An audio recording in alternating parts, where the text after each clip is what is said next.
Hello everyone, आप सभी का स्वागत है हमारे प्यारे से यूट्यूब चैनल पे। ठीक है ना। तो आप तो थंबनेल देख के क्लिक किए कि क्लास 12 कड़बक चैप्टर 1। बिल्कुल आप एकदम सही वीडियो पे आए हैं। ठीक है ना। आराम से धैर्य बना के रखिए और आपको देखिए कितना अच्छा से हम जो है समझा कर आपको भेजते हैं। ठीक है ना। तो चलिए स्टार्ट करते हैं। ठीक है मेरे भाई। और अगर पहली बार आप आए हैं तो वीडियो को लाइक अभी नहीं कीजिएगा और नहीं चैनल को सब्सक्राइब करना। ठीक है। आपको अगर समझ में आए तो लास्ट में एक कमेंट कर दीजिएगा, लाइक कर दीजिएगा। अगर समझ में नहीं आवे तो नहीं करना है। ठीक है ना। बाकी चलते स्टार्ट करते हैं। ठीक है।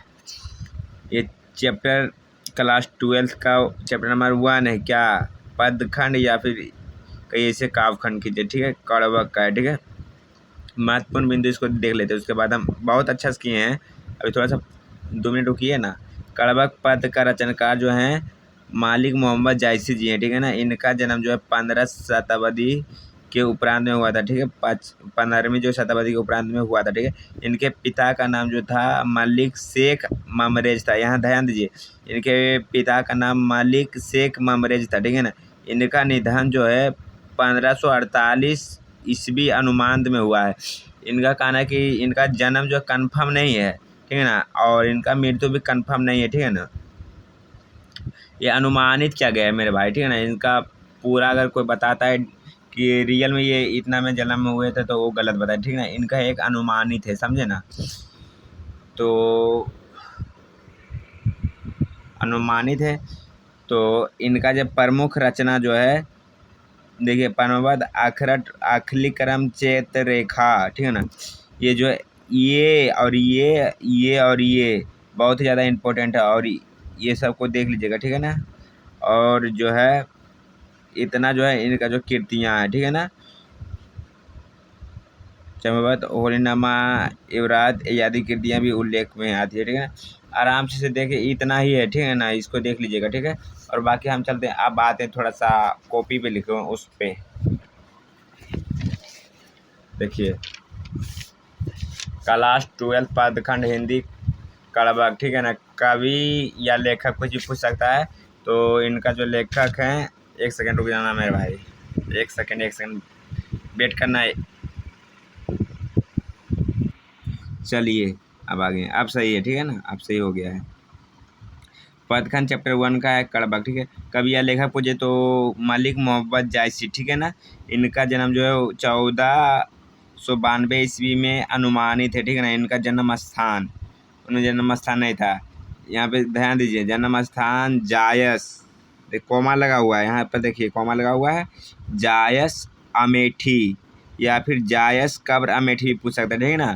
बट ये बहुत कम आता है। बट ये जो है जायस अमेठी पूछेगा। ठीक है ना। और यहाँ उत्तर प्रदेश। ठीक है।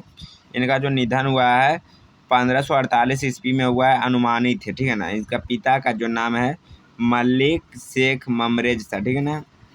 इनका गुरु की अगर बात किया जाए तो इनके प्रसिद्ध गुरु जो थे सूफी संत थे। कौन थे? सूफी संत शेख, ये जो सूफी संत और शेख महिद और सैयद अफराज जहांगीर थे। ठीक है ना। ठीक है।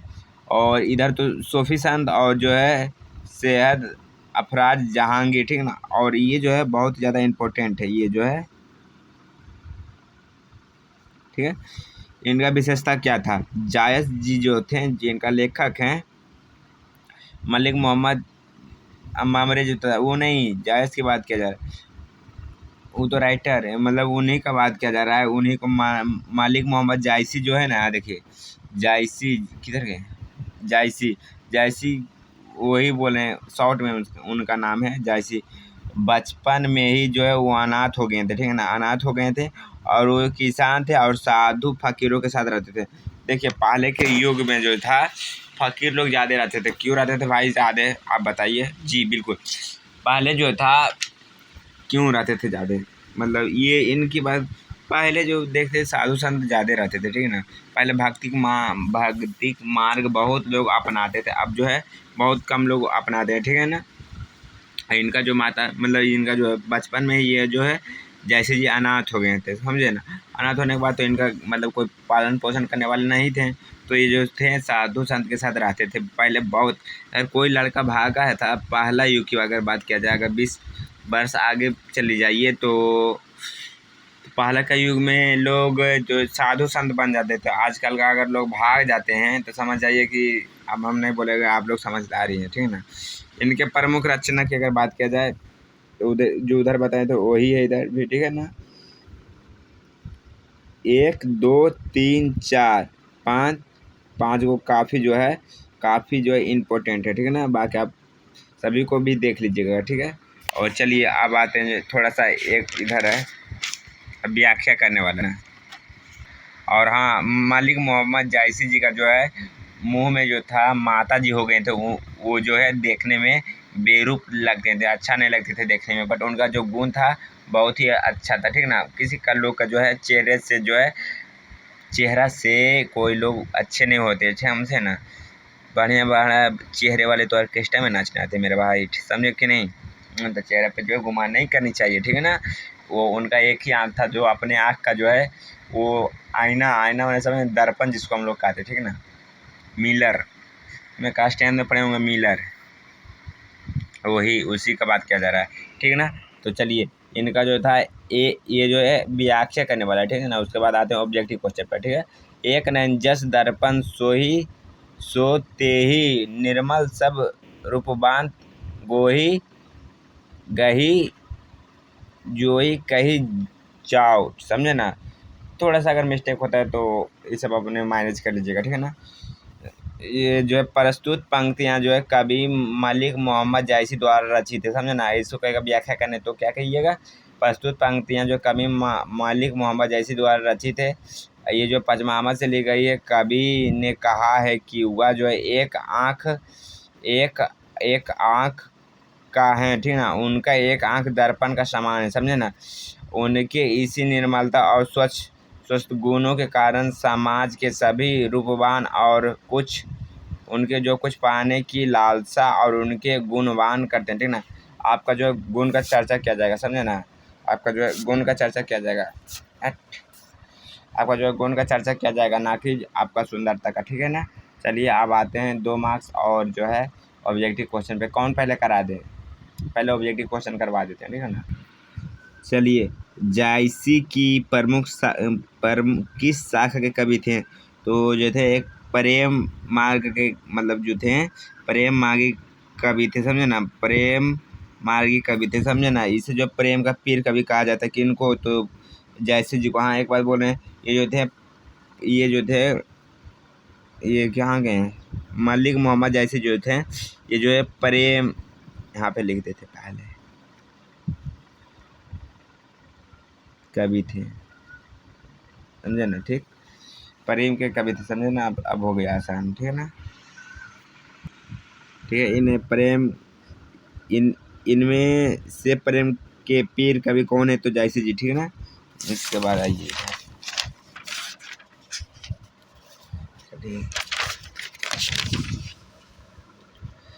कड़बक किन की रचना है, तो मलिक मोहम्मद जायसी जी के बारे में हम उधर भी बताए हैं, समझे ना। ठीक है, जायसी की रचना ने उनमें से कौन सा है, तो ये जो कड़बक अभी भी पढ़ाए हैं तुरंत। रेख चित्ररेखा किस कवि की रचना है, तो जायसी जी को उधर भी बताए थे, ठीक है ना। जायसी किस भाषा के कवि थे, तो अवधी, हाँ अवधी भाषा के जो ये कवि थे, समझे ना। ये जो है अवधी भाषा के जो कवि थे, समझे ना, जिसे हम ठेठी भी कहते हैं, समझे ना। मलिक मोहम्मद जायसी का जन्म कहाँ हुआ था, तो हम बताए थे उधर भी जायस में, ठीक है ना। कन्या का अर्थ क्या होता है, कन्या का अर्थ तो हम नहीं बताए हैं। पहली बात, कन्या का अर्थ जो होता है वधू होता है। अगर किसी का शादी होता है होगा ना, तो उसका कार्ड में देखिए वधू लिखा होगा, समझे ना। अखरबट रचना के रचनकार कौन है, तो उधर भी बताए थे मलिक मोहम्मद जायसी जी, ठीक है ना। और ये जो क्या है, पद्मावती कहाँ की राजकुमारी थी, तो सिंगला द्वीप के, समझे ना, सिंगला द्वीप के, समझे ना। तो इधर तो इतना ही था, इनमें से कुछ क्वेश्चन देख लीजिएगा इधर, समझे ना। इधर एक मिनट भाई, रुक जाना।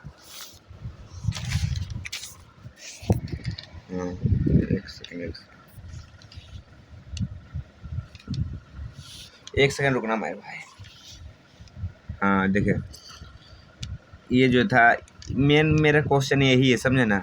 ये तो ऐसे दे दिए हैं, जिसे कड़बक के कवि कड़बक के कवि की सोच क्या है। आइए इधर देखिए, इसका आंसर देखते हैं। एक आँख के होने पर भी मोहम्मद ने काव्य सुना, जिनके वह काव्य सुना वही मोहित हो जाता था।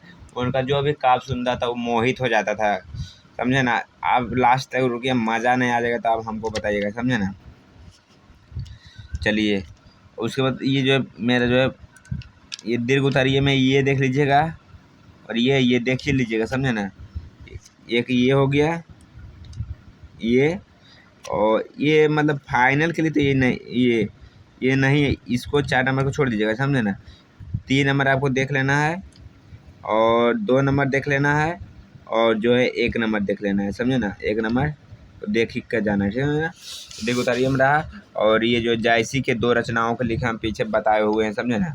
और बस इसमें से 2 ही क्वेश्चन आपको देखना है। और आते हैं थोड़ा सा और जो है ऑब्जेक्टिव क्वेश्चन कराते हैं, समझे ना। ये तो प्रीवियस ईयर था, समझे ना। और जो प्रीवियस ईयर नहीं है, जो पूछने का चांस है वो कराते हैं, समझे ना। चलिए, कड़बक से इस कविता की रचना किसने लिखी है, तो मलिक मोहम्मद जायसी जी। ये जो है 2023 में साइंस कॉमर्स के में पूछा गया, समझे ना। मलिक मोहम्मद जायसी का जन्म कब हुआ था, तो हम उधर भी बताए हैं, 15वां जो शताब्दी के उपरांत में 1991। ये मतलब ये जो है हम क्या बताए थे उधर, रुकिए 1 सेकेंड।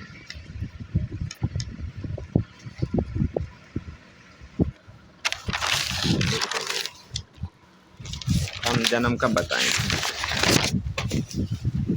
1492 बताए थे ना, उपरांत में, समझे ना। 1492 अनुमानित। हाँ, इसमें जो है 15, ये ऑप्शन नंबर जो है बी होगा, समझे ना। ये जो है 15वीं के उपरांत में अनुमानित है, समझे ना। 91 या 92 हम बोले थे, 92 ही होगा, समझे ना। 92 होगा। अगर ऐसा कुछ डाउट है हमको, वो क्वेश्चन 2 पर डाउट है, क्या है कि ये जो अनुमानित है, समझे ना। गूगल कर लीजिएगा, ऐसा होगा तो ठीक है। मलिक मोहम्मद जायसी का जो निवास था कहाँ के थे, तो हम उधर बताए हैं। तो जायस कब्र अमेठी उत्तर प्रदेश, हम जाके देखिए पीछे वीडियो करके हम बताएं, समझे ना। और ये जो कवि मलिक मोहम्मद जायसी का पिता का नाम था मलिक ममरेज शेख, समझे ना। मलिक ममरेज शेख, समझे। चलिए, कवि मलिक मोहम्मद जायसी का गुरु का क्या नाम था, हम बताए थे सूफी संत मेहदी और शायद अफरान जहांगीर, हम बताए थे। चलिए, ये जो कवि मलिक मोहम्मद जायसी की वृत्ति क्या थी, तो आरंभ में ही वो किसान थे, ये भी बताए थे। बाद में से जीवन ये जो थे बचपन में ही अनाथ हो गए थे, ये हम बताए थे। साधु फकीरों के साथ रहते थे, भटकते थे। किसान भी हम बताए थे, समझे ना। तो ये हो जाएगा इनमें से सभी, समझे। और कवि मलिक मोहम्मद जायसी की कृतियाँ का नाम बताइए, तो इनमें से हम सभी ये जो है हम बोले थे इम्पोर्टेंट है, इसके बारे में भी बोले थे इम्पोर्टेंट है, इसके बारे में बोले थे इम्पोर्टेंट है, समझे ना। चलिए, तो ये दोनों अगर हो सकते तो ये मतलब ये सब जो है इनका ही कृतियाँ, समझे ना। चलिए, जायसी की भाषा कौन सी थी, तो अवधी भाषा, ठीक है ना। अवधी, ठीक है। खाली स्थानों को बने जो लेही अबंडी डाब ना होई, तो लेही बाँसुरी ना सोही। ये जो है दुर्गंध की बात नहीं किया जा रहा है, ना ही सुंदरता की बात किया जा रहा है। हम बोले ना, सुंदरता का जो है कोई भी मायने नहीं रखता, समझे ना। और मिठास का तो इस चैप्टर में जो है चर्चा नहीं है, दुर्गंध का भी चर्चा नहीं, तो क्या हो जाएगा, सुगंध हो जाएगा, समझे ना। चलिए, धनी सो जस कीर्ति जासु, फूल मरे पे मरे नवासु। चलिए, इनमें जो है ये क्वेश्चन का आंसर हो जाएगा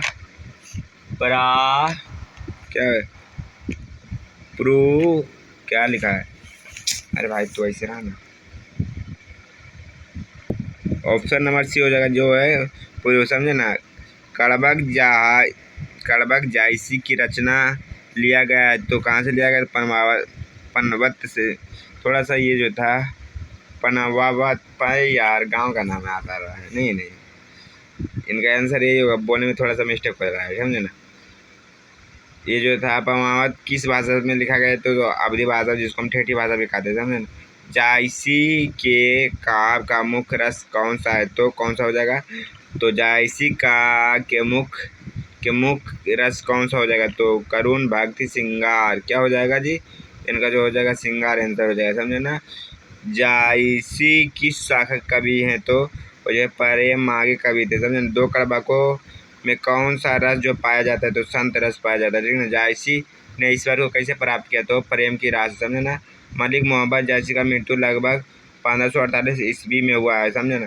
ये कन्फर्म है, समझे ना, ये जो है कन्फर्म नहीं है, अनुमानित है। देखिए यही आंसर ही होगा, समझे ना। 1548 किधर गया, हाँ ये यही आंसर होगा, समझे ना, यही आंसर ही होगा, समझे। और प्रेम के पीर के कवि किसे कहा जाता है, तो जायसी महाराज जी, समझे ना, बहुत ही अच्छे थे। और निम्नलिखित में कौन सा कृति जायसी जी का नहीं है, तो भक्तमाल जो है ये नहीं है, समझे ना। उनमें इसका चर्चा भी नहीं है, समझे ना, ये नहीं होगा, समझे, वो जो है नहीं होने वाला है, समझे ना। चलिए अब आते हैं क्वेश्चन नंबर 20। जायसी ने अपने आँख की तुलना किससे की, तो दर्पण से।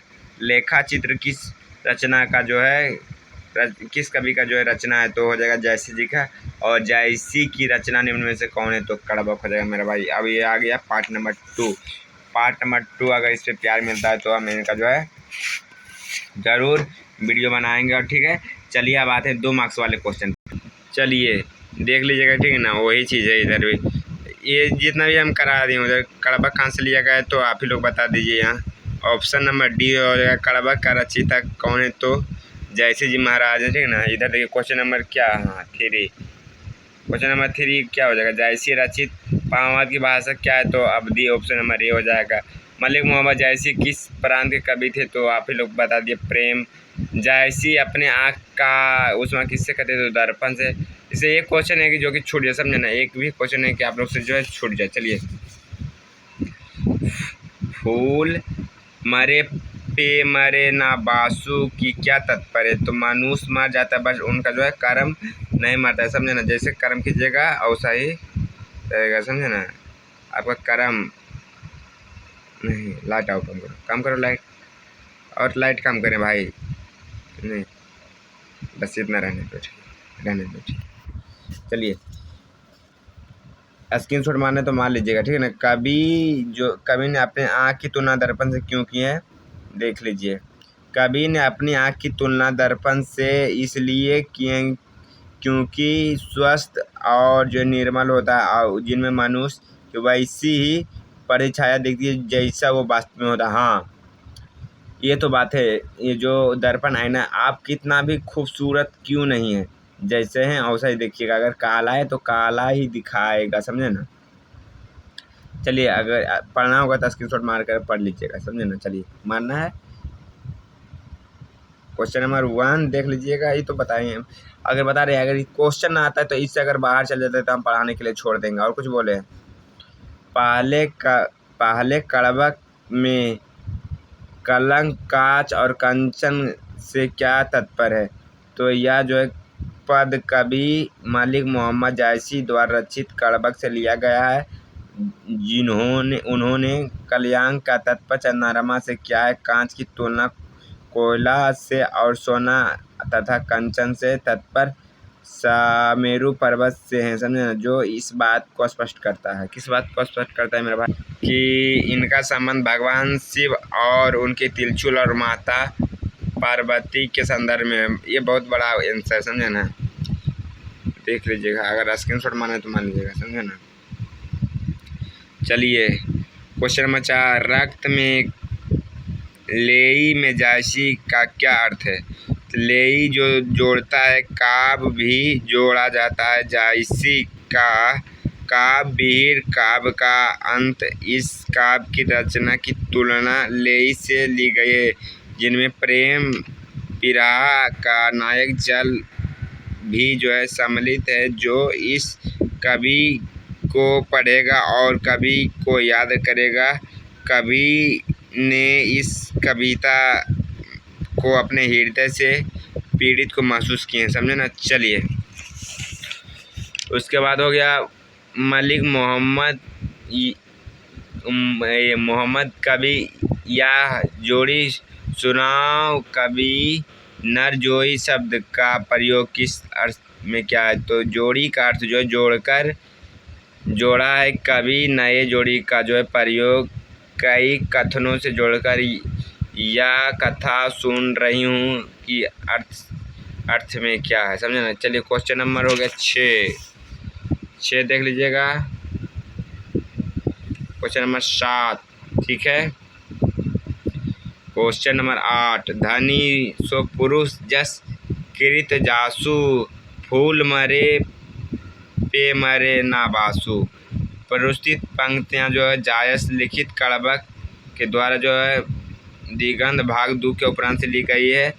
इस तरह से क्या करना, आपको लिख देना जाए इसके बारे में, समझे ना। उसके बाद लास्ट क्वेश्चन है हमारा, ये जो है कड़बक पद का सारांश को लिखिए, समझे ना। ये जो है एक आंख का होने पर भी ये जो है मोहम्मद का गुण है, जिनका यह कथा सुना वही मोहित हो जाता है।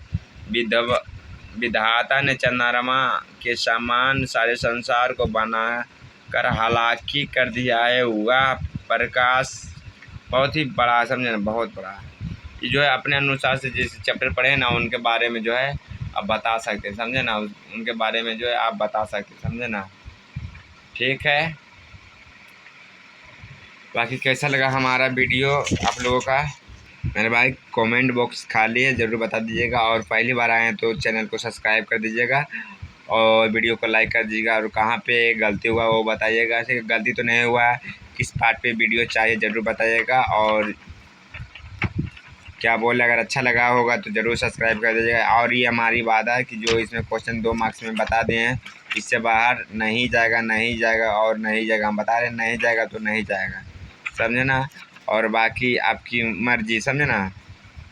और अगर बात किया जाए, क्या चीज़ बात किया जाए मेरे भाई, कुछ नहीं, वीडियो को लाइक कर दीजिए और क्या चीज़ पर वीडियो चाहिए बता दीजिएगा। मिलते हैं किसी नेक्स्ट पार्ट में। जय हिंद, जय भारत, जय बिहार।